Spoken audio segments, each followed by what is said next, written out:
again. Ayam, this living entity, Pravranita, may realize Lokam, his true nature, Yuktakaya, by what means? Mahat Anugraham, the mercy of Lord, Antarena, without. Translation and purport by His Divine Grace. Srila Prabhupada ki jai.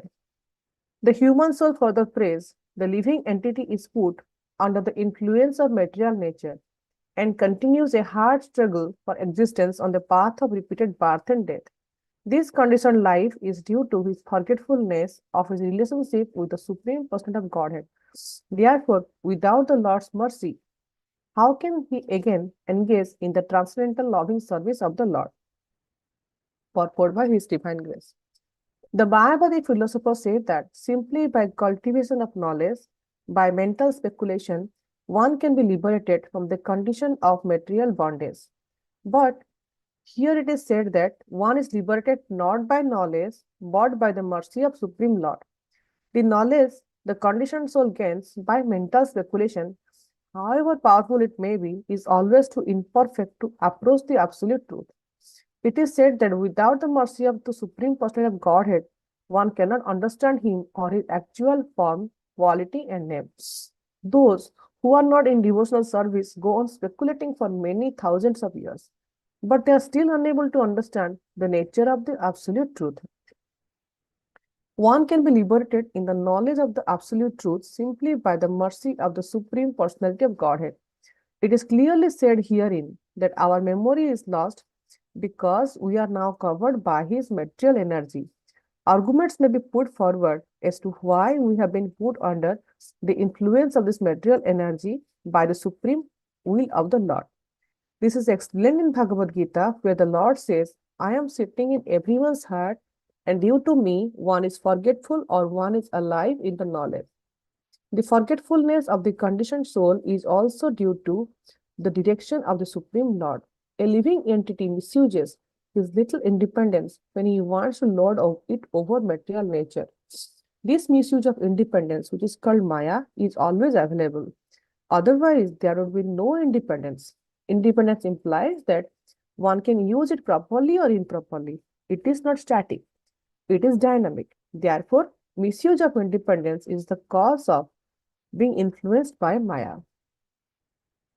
Maya is so strong that Lord says that it is very difficult to surmount her influence, but one can do so very easily if surrenders unto me. Mam eva prapadyante. Anyone who surrenders unto him can overcome the influence of the stringent laws of material nature. It is clearly said here that a living entity is put under the influence of Maya by his will. And if anyone wants to get out of this entanglement, this can be made possible simply by his mercy. The activities of the conditioned souls under the influence of material nature are explained here. Every conditioned soul is engaged in different types of work under the influence of material nature.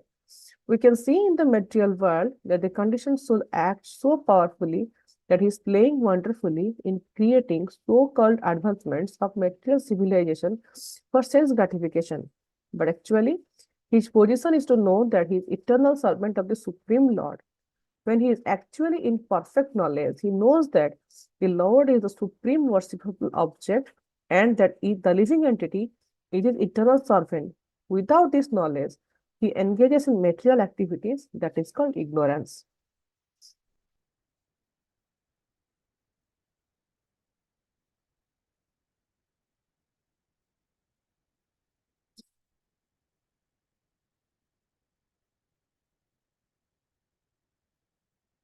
ओम अज्ञानतिमिरान्धस्य ज्ञानाञ्जनशलाकय चक्षुरुन्मिलितं तस्मै श्रीगुरवे नमः।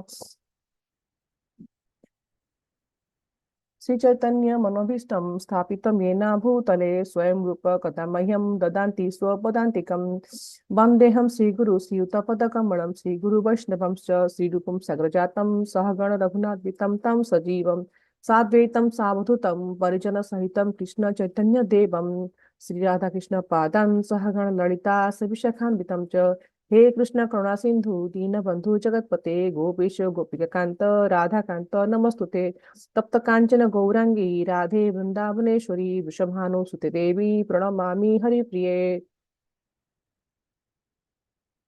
वाञ्छाकल्पतरुभ्यश्च कृपा सिन्धुभ्येव च पतितानां पावनेभ्यो वैष्णवेभ्यो नमो नमः जय श्री कृष्ण चैतन्य प्रभु नित्यानंद श्री अद्वैत गदाधर श्रीवासादि गौर भक्तवृंद हरे कृष्ण कृष्ण कृष्ण हरे हरे राम राम राम हरे हरे नीलाचल निवासाय नित्याय परमात्मने बलभद्र सुभद्राभ्यां जगन्नाथाय ते नमः Hare Krishna, dear devotees. Thank you for joining today for the morning Srimad Bhagavatam class.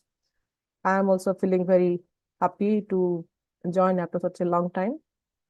However, this beautiful prayers of Srimad Bhagavatam are very, very potent and they are very, very powerful. In Srimad Bhagavatam, so many beautiful prayers are there. Gajendra's prayers are there, Kunti's prayers are there, Maharaj Pruthu's prayers are there, Pracheta's prayers, and then Lord Shiva is glorifying. So many prayers are there. But this is, like the conditioned soul in the mother's womb. Basically, he is the soul is praying because the soul doesn't want to come out of this material world, come to the material world, and he says that maybe he let me pray from inside here. So my knowledge in this beautiful subject matter is very limited, but however, with uh, however, by the mercy of the Guru and Goranga, and with all of your blessings, I'll try to glorify this beautiful subject matter based on my limited knowledge. So here, Srila Prabhupada very beautifully explains that the conditioned life we are in this condition of life because of our forgetfulness of our relationship with the Supreme Personality of Godhead. And without His mercy, we will be always again in this conditioned life, birth after birth. So if we see that a conditioned soul, basically he has 4 defects. What are the 4 defects? The defects are that the tendency to basically to commit mistakes and to be illusioned. And then next is to cheat, and the next is the imperfect senses. So when all these 4 things are there, it is very difficult to predict something that, like we are doing right things.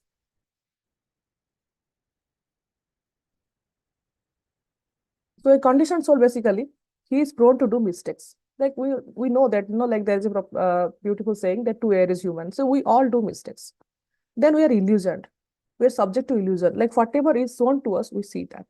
Like sometimes, we wear a red glass, then everything looks red to us. We read newspapers, we read this imperfect knowledge we read, and we create some kind of mental speculation to us that maybe this thing would have been done by that way. So we might not have 100% theoretical knowledge or practical knowledge.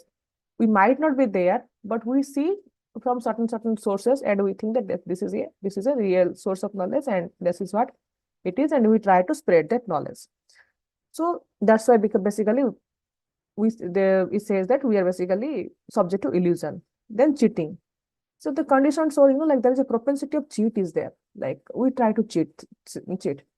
Like sometimes, red light will be there. The mind says that yes, nobody is saying let me cross. And before exam, sometimes the student, he tries to, okay, that's fine. I will read less and somehow find some means how to get good marks by cheating. And then another thing is our senses are also imperfect. So Srimad Bhagavatam says that since our senses are imperfect, and the knowledges that we are getting from the senses are also imperfect. This is because our senses are conditional and we can only observe things under certain material conditions that are beyond our control. Because we can see the things when there is sunlight. When there is night, we see very less. We need the help of a candle to see things. So daytimes, when we are seeing 100% clearly, when night comes, when the evening comes, we see little less quantity. And then when we are switching on the light, which is a limited source of limited source of vision, then we see little bit less quantity of things. So basically, whatever is shown to us, we see that. So that's why Srila Prabhupada says here that our senses are imperfect, And whatever knowledge we are gathering by these imperfect senses, they are also imperfect. And here, Srila Prabhupada very beautifully explains in the purport that our memory is lost because we are now covered by his material energy.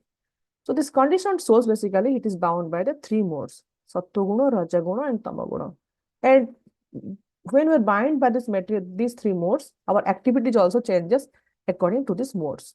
So with this, all this, all this Maya, like this Maya is created by, this material world is basically created by the Lord himself, this material world and all these three gunas, and with these karmas, basically the conditional souls is got entangled.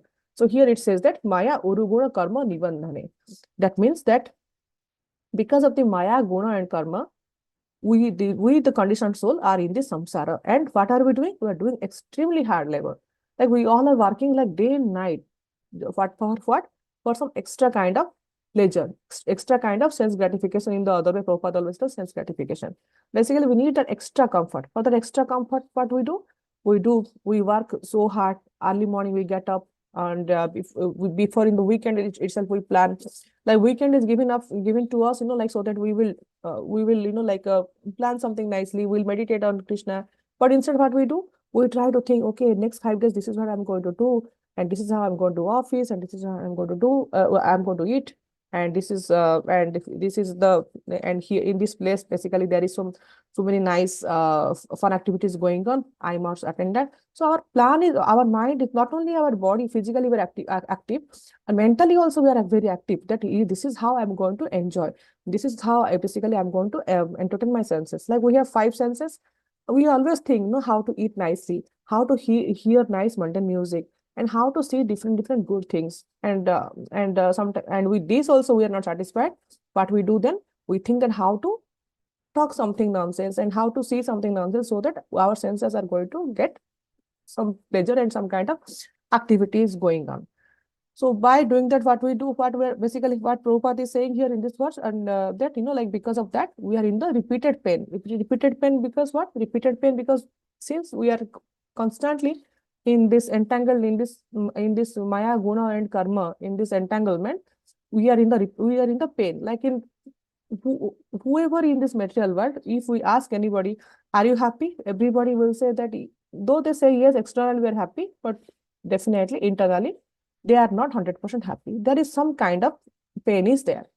The pain can be from our own doing, or can be from our surrounding.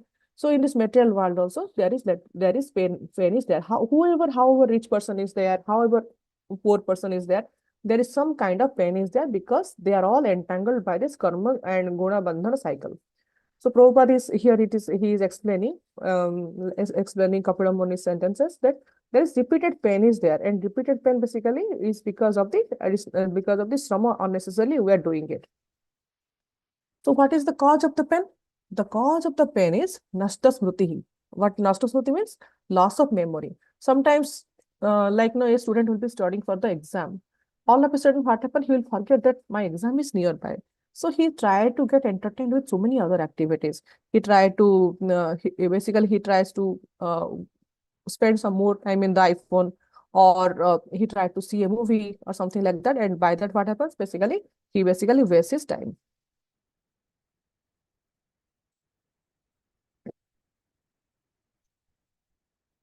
So basically, because of that, the loss of memory happens. So basically, here Supreme Person Godhead is describing as nashta smriti.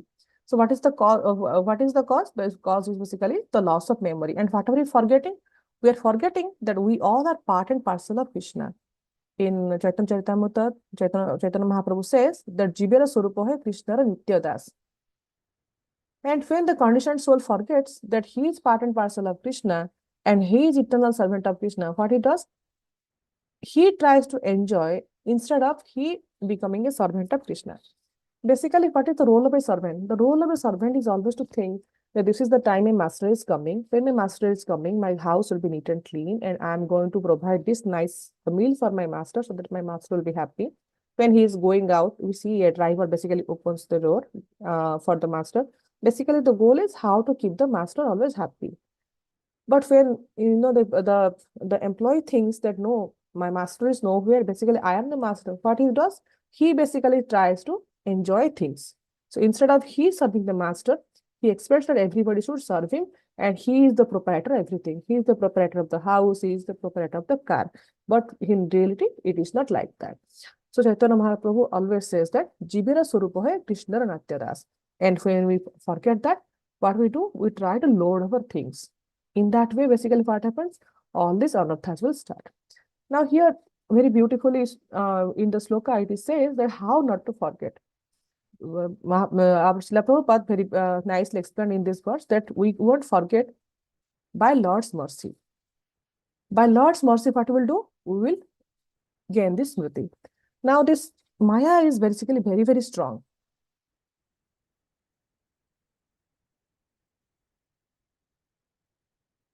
Maya is basically very, very strong. Maya is so strong that it makes us forget that we are basically in this material world because we forgot about Krishna. Now, from where this forgetfulness is coming? This is also in Bhagavad Gita. Shri Krishna is explaining, and here also in this purport also it is also explained that I am sitting in everyone's heart, and from me comes the remembrance, knowledge, and forgetfulness. Our mind basically specializes in forgetfulness. In Bhagavad Gita in 6.3.4, it states that the mind is so obstinate that it basically its double rejects everything that exposes the reality about its favorite sensual pleasure.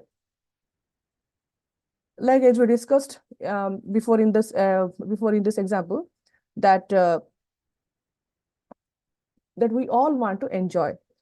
So we try to basically for the sensual pleasure, what we do, we try to recollect, like how to enjoy.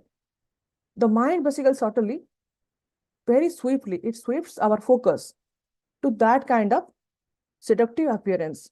Thereby, it persuades us that how to indulge in them. Like we know sometimes that a diabetic patient, for him, eating sweet is very dangerous. But mind always tells, doctor tells him that don't eat sweet. He also knows that don't eat sweet. If you eat extra sweet, your health is going to affect and the glucose level in your blood will get increased. But when we'll be sitting ideally and not doing anything, the mind will immediately prompt you that there are extra gulab jamun in the fridge, there are extra rasgullas in the fridge, the muffins are in the fridge. Let me eat one, nothing will happen. Okay, let me eat half. My sugar is high, let me eat half. You eat half. Then we eat the other half of the sweet. Like that, basically what we do, we eat extra things, extra sweet. So by doing that, what will happen? Our blood sugar again increases, we get sick. So similarly, this is just a metal example. Or similarly, there are so many, we have like all these five senses are there. So mind basically so strong and so obstinate that it rejects everything. Like, that what is real and truth, it rejects everything, but it goes about what is basically unreal. So because of what? Because that mind goes for the sensual pleasure. In Bhagavad Gita also Krishna says that Devi esi gunamai mama maya durataya. He says that this divine energy of mind consisting of the three modes of material nature, it is very difficult to overcome. But those who have surrendered unto me can easily cross above it. So we all know basically the example of Indra. Like Indra basically, he committed one offense to Brihaspati, and finally what happened?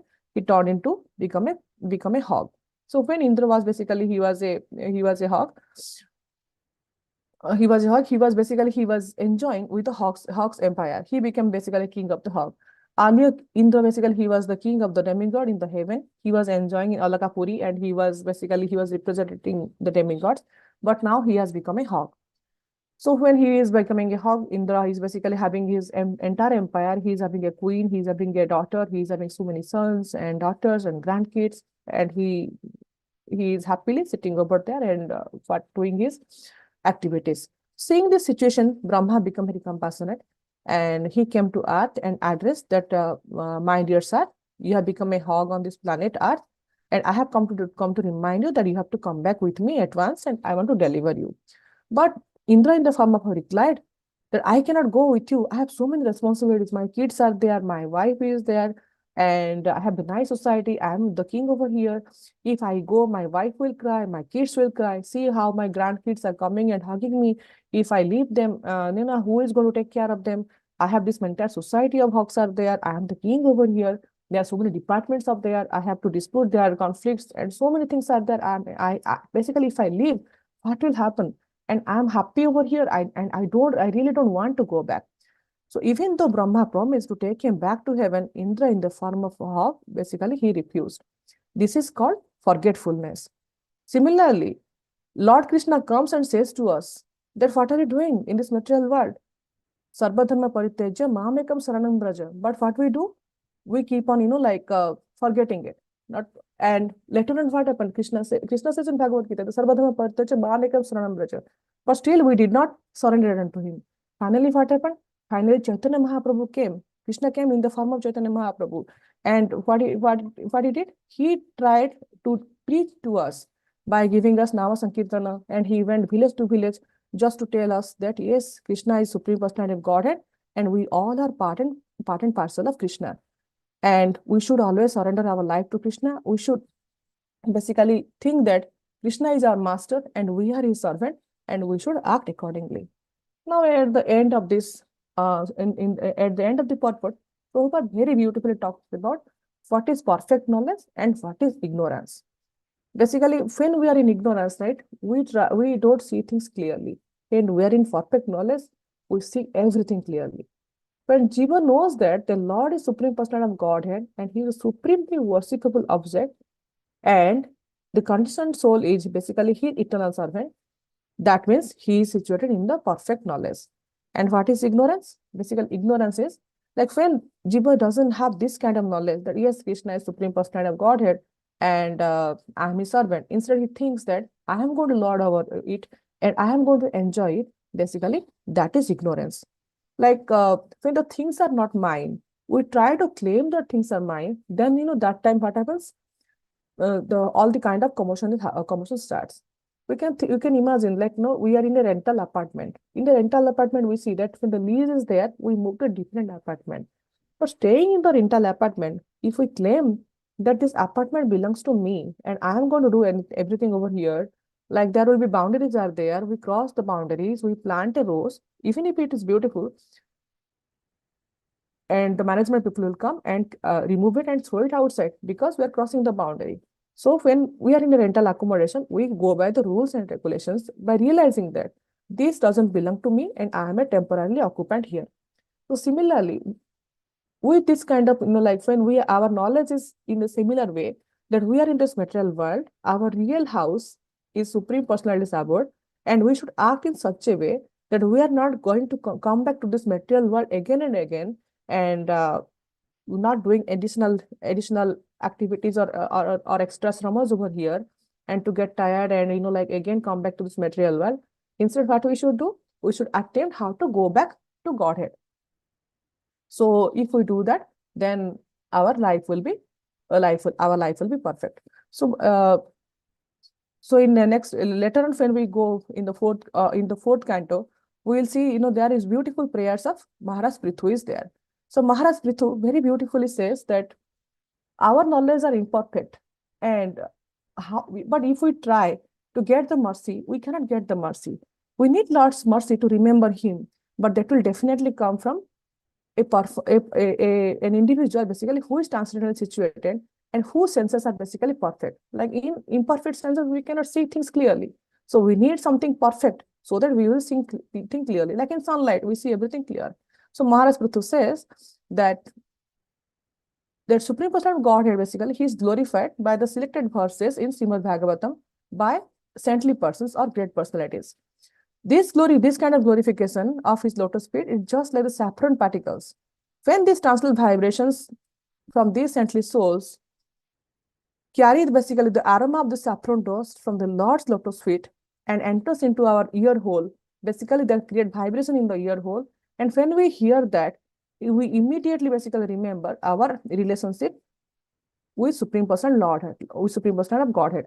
But there is so much dust and so much accumulation of anarthas within us that we have to hear it repeatedly so that our ear hole basically it will get open and those things will directly hit to us and our heart will get purified. So if we do that, then all this, instead of this ignorance, we will basically go into this perfect knowledge platform.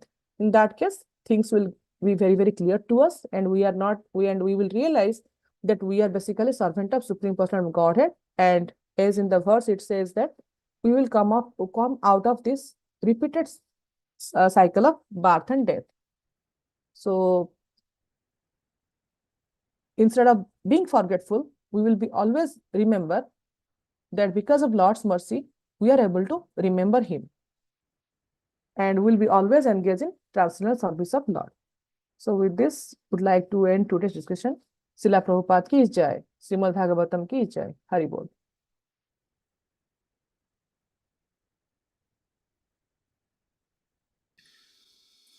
Thank you very much, Madhuri. We'd like to wish everybody a safe and Krishna conscious day and week ahead.